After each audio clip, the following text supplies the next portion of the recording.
Alam niyo ho, ako po ay nagtataka bakit may ilan na nagsusulong po ng impeachment laban po kay VP Sara Duterte ay tila nagmamalinis pa o naguhugas kamay na kesyo wala raw kinalaman sa 2028 presidential elections yung kanilang pagpupursigi at pagpupumilit na maisulong ito pong impeachment laban po kay VP Sara Duterte.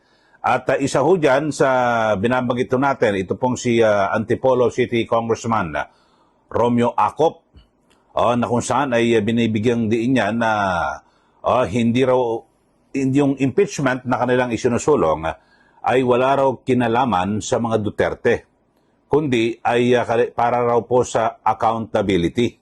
Nais na mapanagot. At sabi niya ay wala raw to itong personalan at nais lang daw po na papanagutin yung mga opisyal ng gobyerno na nag-abuso sa kapangyarihan at ang sinasabi niya ay lalo na ho yung provision ng accountability sa mga impeachable officers. So yung pong binabanggit ni Congressman Acop. Alam niyo ho, itong si Congressman Acop talagang ako ho ang aking pananaw, isa po ito sa mga arogante diyan po sa mababang kapulungan ng Kongreso. Naku, namamahiya po ito ng mga resource person. At talagang kung makapagtanong, parang siya lang ho pinakamalinis at pinakamagaling. Naku, ang hirap po maging resource person yan. Kasama ho yan sa mga yung mahilig na konting kibot, magpapakontempt at magpapakulong. At sila po ay yung constitutional rights ho ng mga tao. Pero po, dadalo ka dyan sa kamera, pag nagsalita ka, yung gusto nilang sagot, yun lang ang dapat nilang marinig. Pero kung magpapaliwanag ka, biglang pahintuin ka. Tingnan nyo naman siguro, may eksena dyan po sa kamera. At isa lang ho ito, katulad yung sa yung sa Commission on Audit, grabe ho pamamahiya, ni Congressman Acop. Bigyan sample, ito ho. Personally, are you safeguarding the expenditure of public funds insofar as your job is concerned? I would like to think so, sir. Yes. You would like to think so. Okay. Wala nga tayong kuhan mangyayari.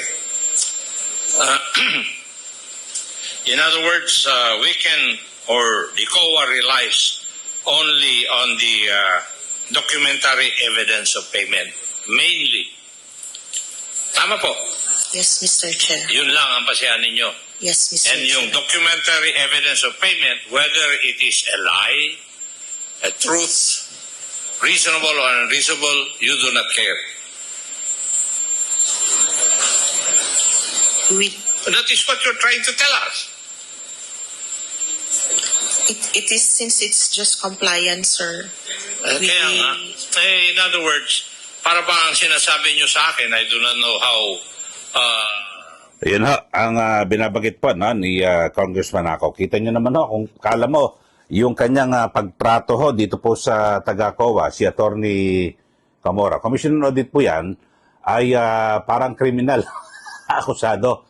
At talaga namang grabe ho. Pero nabanggit ko lang naman ho yan, isa lang ho sa mga ehemplo. At siguro kung inyo pong nasusubaybayan dyan po sa kamera, grabe ho yan talagang...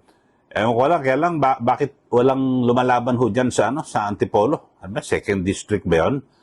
Wala bang mga ibang politiko ho dyan na para mapalitan ang inyong congressman dyan? Nakaraang eleksyon, wala akong kalaban mga kababayan. At, well, dito ho ay binabanggit niya na wala raw pong personalan at accountability. Pero kung pag-uusapan, yung accountability, mga kababayan, ay marami na ho silang isinampang kaso na laban ho kay VP Sara, di po ba? At ang dami ho yung ang sinasabi ay yung kaso, yung pinakahuli yung sa yung baka kasuhan nga raw po ng plunder Ito pong si VP Sara Duterte. So siguro yung mga ganun yung mga kasong grab, yun, pwedeng iporsige. Diba? Kasi yung pinakahuli ho ay inirekomenda ng House Committee na kung saan ay ito ho, yung House of Representatives, yung kasong technical malversation, perjury, bribery, plunder.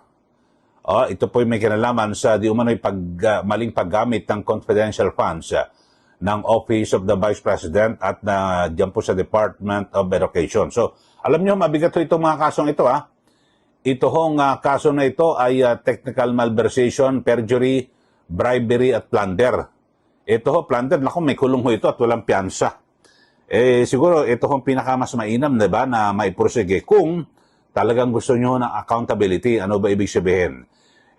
Talagang mapanagot, diba, ang isang opisyal ng gobyerno na sinasabing nagkasala at lumustay sa pondo ng taong bayan. Kaya lang, kumpara ho dito sa impeachment, mga kababayan, yung sa impeachment, ang isa ho rito, ang parusa ho rito ay dalawa.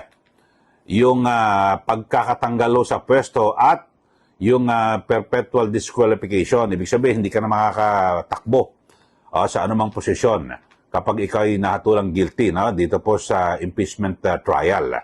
So, yun po. So, kung ating titignan ho, mga kababayan, sa parusa, yung perpetual disqualification, talagang hindi ka na pwede makatakbo. So, pwede mong i-connect sa 2028 presidential elections. Ayaw na ho nilang patakbuhin at makatakbo bilang presidente sa 2028. Pero sabi ho ni Congressman Acop ay wala raw pong personalan.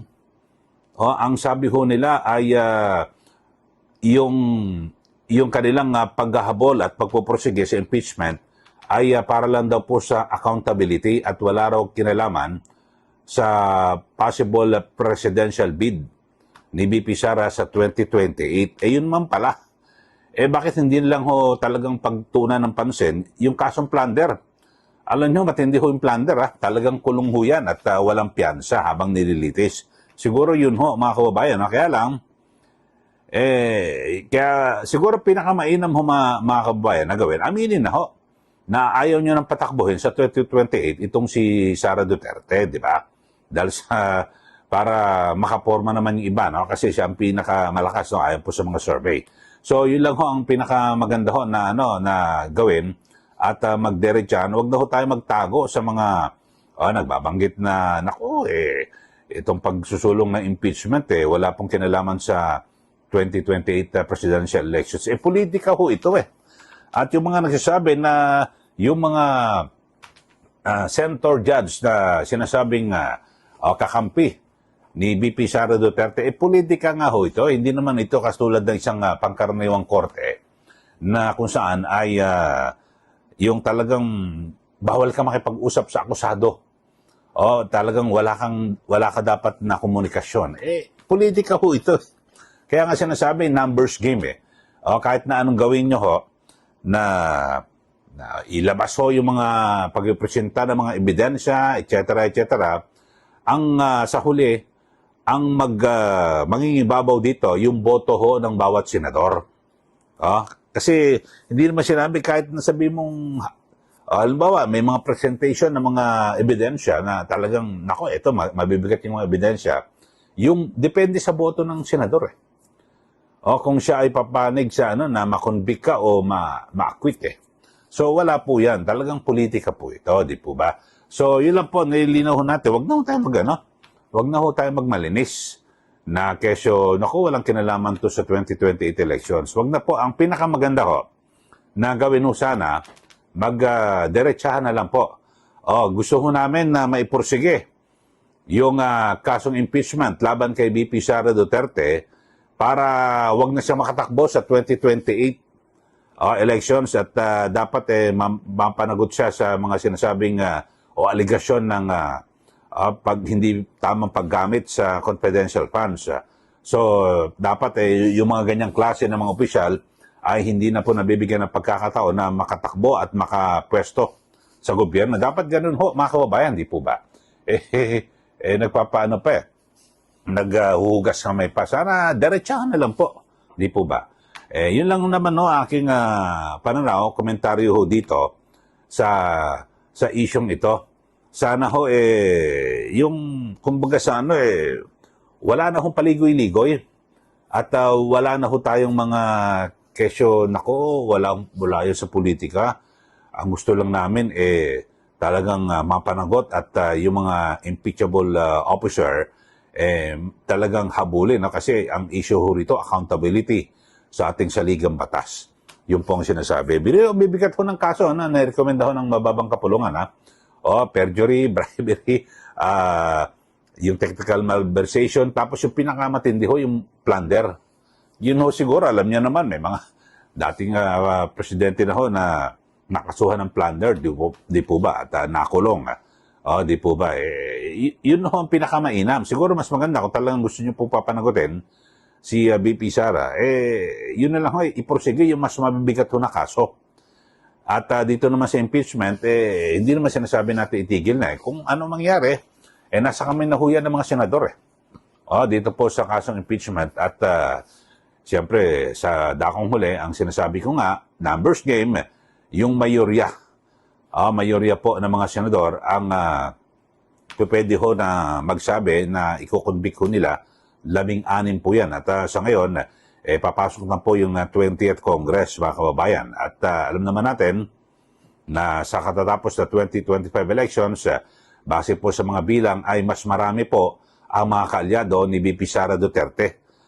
At kaya nga, di ba, sa nakarang eleksyon, talagang grabe ho. At halos araw-araw, di ba, yung baliwala, yung mga pagod, hirap po ni Pangulong Marcos Jr. dahil sa kanyang ikinakampanya yung mga kandidato ng alyansa kasi para matiyak na mas marami po yung kanyang mga kaalyado diyan po sa Senado at maiporsige kung ano man yung gusto nilang na maisulong sa Senado at siyempre isa ho dyan yung impeachment at iba pa mga panukalang batas. Pero, yun nga ho ang nangyari, mas marami po ang lumusot na sabihin natin masasabing kaalyado ni BP Sara Duterte. So, ganun ho talaga ang laban politika po yan So, yun lang ho mga kababayan. Sa mga bago lang ho sa ating channel, mag-subscribe na po kayo. At huwag niyo pong kalimutan na i-share at i-like. Ito pong ating channel. At samantala mga kababayan, yung pangkabuan, binabagit lang ho natin, huwag na ho sanang maghugas kamay. Huwag na ho sanang magtago sa sinasabing, hindi, gusto lang ho namin accountability, papanagutin opisyal dito sa impeachment. Huwag na ho, diretsahan nyo na, sabihin. Gusto naming makonvict yan, mapatalsi sa pwesto sa pamamagitan ng impeachment trial at para hindi na siya makatakbo sa alimang posisyon sa gobyerno. Dapat ganun, diretsahan na lang. Huwag na hong magpaligoy-ligoy at maghugas kamay. Okay, maraming salamat muli. Ito po si Kaeli. Magandang araw po sa ating lahat.